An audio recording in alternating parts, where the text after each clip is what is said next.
Welcome to today's deep dive. Today we're going to be going deeper than EMC wire to uncover the man behind the mind-blowing theories, Albert Einstein. Sounds exciting. You probably know the basics: genius physicist, crazy hair, revolutionized our understanding of the universe. Oh, yeah, for sure. But we're going to dig deeper today into some surprising details from his life and his work. Awesome. We've got a stack of fascinating sources for this one: encyclopedia entries, biography excerpts, even a scientific paper that might surprise you, and some insights from a museum exhibit dedicated to Einstein's life. It really is fascinating to consider just how much Einstein's work has impacted our understanding of, well, everything, really. Right. And yet he was so much more than just his theories. Exactly. Like, did you know Einstein was a passionate musician? I did not. Or that he helped invent a refrigerator? Really? And his personal life. Let's just say it was anything but simple. Color me intrigued. Let's dive in. Okay, let's. So Einstein was born in Germany in 1879. Okay. And he wasn't exactly a child prodigy. Oh. Yeah, he actually struggled in school initially and even failed his first attempt at the university entrance exam.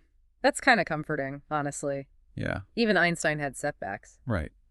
But he clearly found his stride eventually. He did, but what's really interesting is how his diverse interests outside of physics, Okay.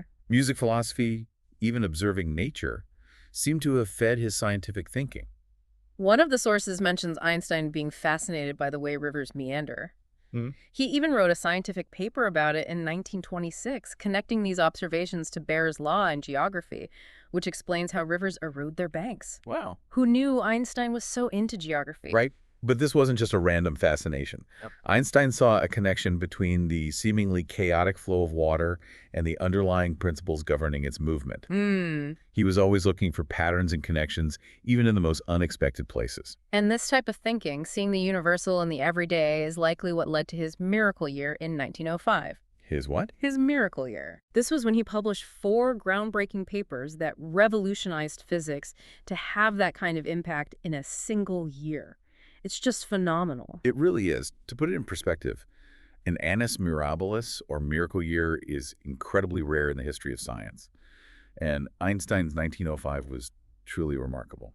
Let's dive into one of those groundbreaking papers, special relativity. Okay. It's the one that gave us EMC apart, but can you tell us a bit more about what it actually means and why it was such a huge deal at the time? Sure. So at its core, special relativity challenged the long-held assumptions of Newtonian physics by proposing that the laws of physics are the same for all observers, no matter their motion, as long as they're moving at a constant speed. Gotcha. And most importantly, it established that the speed of light in a vacuum is constant for everyone, regardless of the speed of the light source. Okay, so the speed of light is like the ultimate speed limit in the universe. Exactly. And what's really mind-bending is that this constant speed of light has some pretty strange consequences for how we perceive space and time. Like what?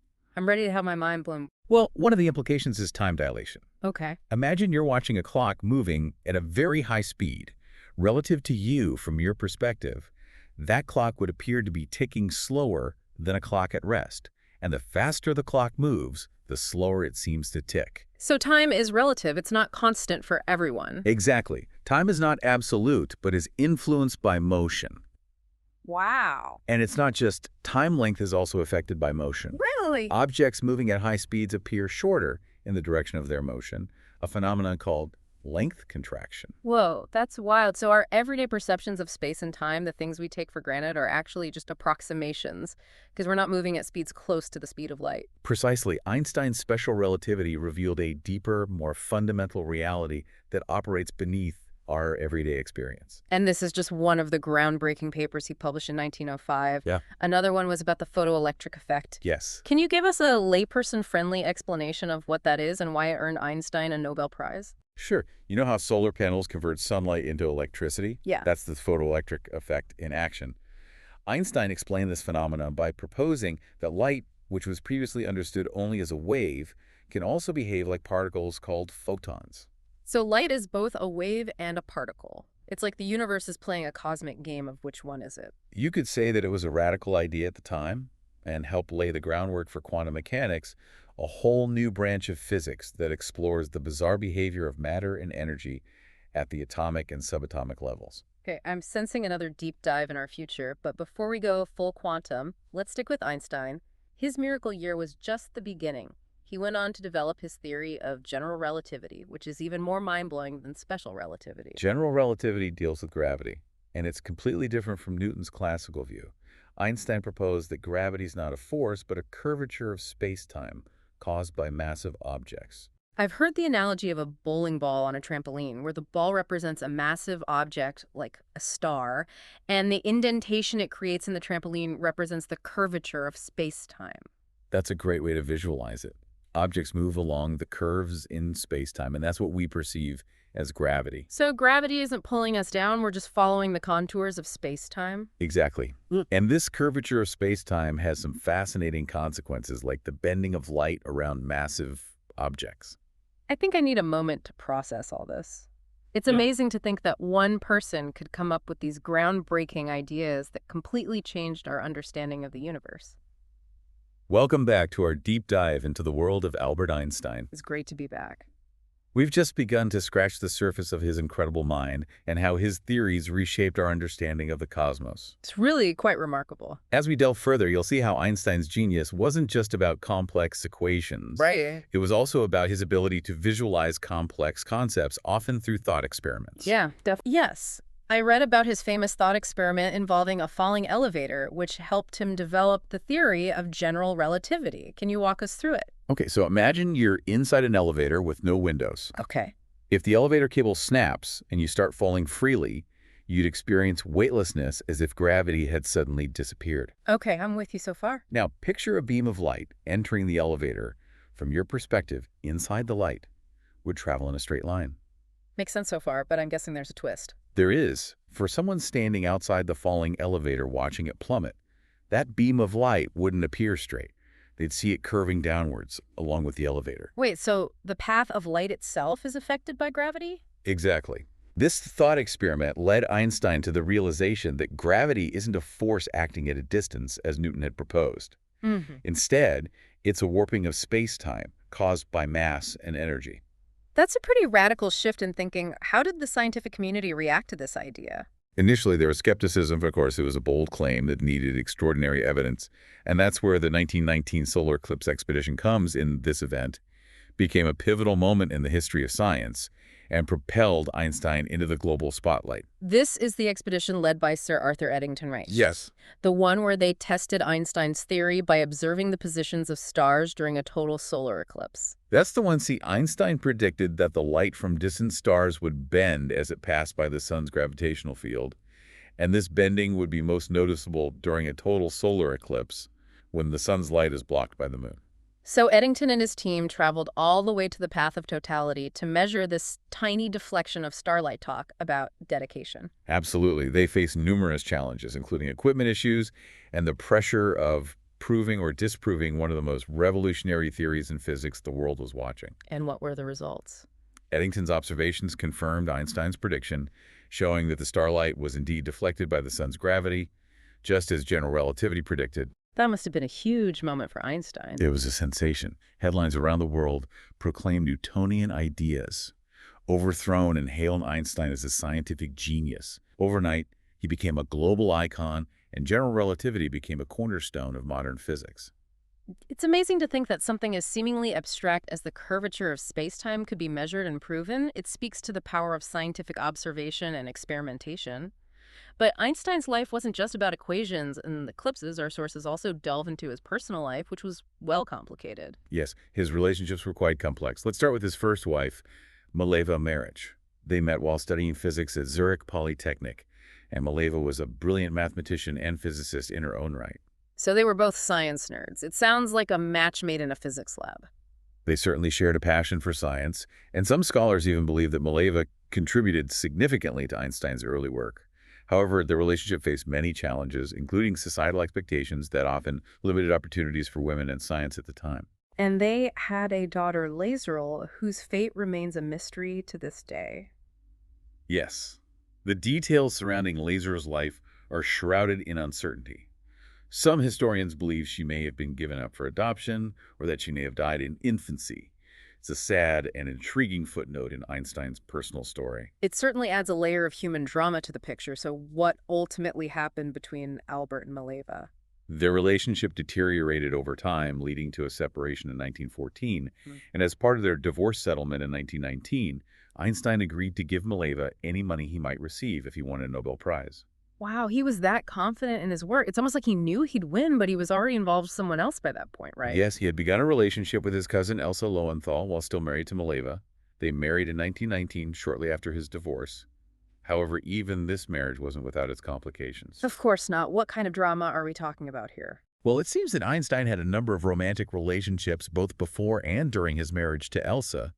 Letters documenting these affairs have come to light, revealing a side to him that's perhaps less admirable than his public persona. It's a reminder that even geniuses are human, with all the complexities and flaws that come with it, despite his infidelities. Elsa remained devoted to him until her death in 1936. Yes, their relationship seems to have been based on mutual affection and respect.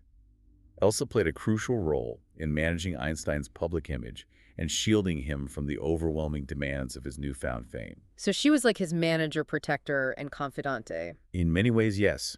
She provided a much-needed anchor in his life, allowing him to focus on his scientific pursuits while navigating the social and political complexities of his time. And speaking of politics, Einstein was a vocal pacifist and activist, especially after witnessing the horrors of World War I. He was a strong advocate for peace and international cooperation, even joining the League of Nations. But didn't he also play a role in the development of the atomic bomb? Seems like a contradiction. It's a complex issue in 1939, concerned about the potential for Nazi Germany to develop atomic weapons.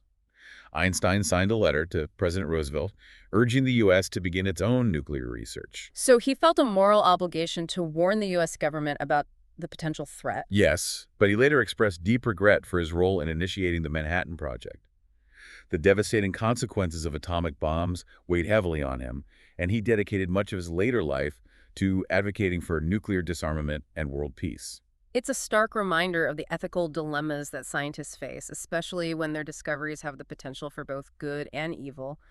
Einstein's story shows us that even the most brilliant minds grapple with these complexities. Absolutely. Welcome back to our deep dive into the life and world of Albert Einstein. We've explored his groundbreaking theories, his complex personal life, and his unwavering commitment to peace. But there's more to this iconic figure than just science and politics. Yeah, Einstein was a man of many passions and interests, as we touched on earlier. Music was a huge part of his life. He was an accomplished violinist, and he often spoke about how music was essential to his thinking process. It's fascinating to think that the same mind that grappled with the complexities of the universe also found solace and inspiration in music. Do we know what kind of music he enjoyed? He was particularly drawn to the works of Bach and Mozart. Okay. Appreciating the mathematical elegance and structure of their compositions, he even once said, "If I were not a physicist, I would probably be a musician. I often think in music. I live my daydreams in music. I see my life in terms of music." That's beautiful. It speaks to the interconnectedness of different forms of human expression. It wasn't just listening, though, right? He actually played the violin. Yes, he was a passionate amateur violinist. He started playing as a child and continued throughout his life. There are even stories of him playing chamber music with other physicists and mathematicians. I can almost picture them now, a group of brilliant minds lost in the beauty of music, perhaps discussing the latest scientific breakthroughs between movements. It's a lovely image that humanizes these figures we often think of as larger-than-life geniuses. Absolutely. And beyond music, Einstein was also an avid sailor. He owned a small sailboat and found both peace and inspiration on the open water. I can see why sailing would appeal to him. It's a solitary activity that allows for quiet contemplation with the vastness of the sea as a backdrop for pondering the mysteries of the universe. Did he ever talk about how sailing influenced his thinking? While there aren't any direct quotes about sailing and his scientific work, Okay. we know that Einstein valued solitude and time for reflection. It's likely that being out on the water provided him with the mental space he needed to grapple with complex ideas. It's a good reminder that even the most brilliant minds need time to disconnect, to recharge, and to engage with the world in ways that bring them joy. Speaking of unexpected interests, one of the sources mentioned that Einstein was also an inventor. Yes. In addition to his theoretical work, he held several patents, including one for a type of refrigerator that he co-invented with his former student Leo Szilard. Wait, a refrigerator? That's not something you'd typically associate with the theoretical physicist. What was so special about this refrigerator? It was called the Einstein-Szilard refrigerator, and it used a unique absorption cycle that didn't require any moving parts or electricity. They were motivated to create a safer and more reliable refrigeration system after hearing about a family that had been poisoned by a leaking refrigerator. So it was actually driven by a humanitarian concern. That's quite touching. It speaks to Einstein's compassion and his desire to use his knowledge to improve people's lives. And what's even more interesting is that the Einstein chill-out refrigerator is still being researched and developed today as a potential eco-friendly alternative to conventional refrigerators. Wow. So Einstein's legacy extends beyond his revolutionary theories to practical inventions that could benefit humanity in the future. It's a testament to his multifaceted mind and his wide-ranging interests. As we wrap up our deep dive into the world of Albert Einstein, it's important to remember that he was so much more than just a scientific icon. He was a complex and fascinating individual, a musician, a sailor, an inventor, a pacifist, and a passionate advocate for social justice. He was a man who challenged conventional thinking, expanded our understanding of the universe, and ultimately used his fame and influence to try to make the world a better place. And while his groundbreaking theories may seem abstract and inaccessible to many, his life story reminds us that even geniuses are human with passions, quirks, and flaws, just like the rest of us. Before we go, I want to leave you with a final thought. Einstein famously said, "God does not play dice," expressing his discomfort with the inherent randomness and uncertainty at the heart of quantum mechanics. He never fully embraced this theory, which suggests that at the subatomic level, the universe is inherently probabilistic. It's a question that continues to spark debate among physicists and philosophers today. What is the role of chance and uncertainty in the universe? Is everything predetermined, or is there room for genuine randomness? It's a humbling thought, recognizing the limits of our knowledge, even as we continue to explore the vastness of the cosmos. Thanks for joining us on this journey into the extraordinary world of Albert Einstein. Until next time, keep exploring, keep questioning, and keep diving deep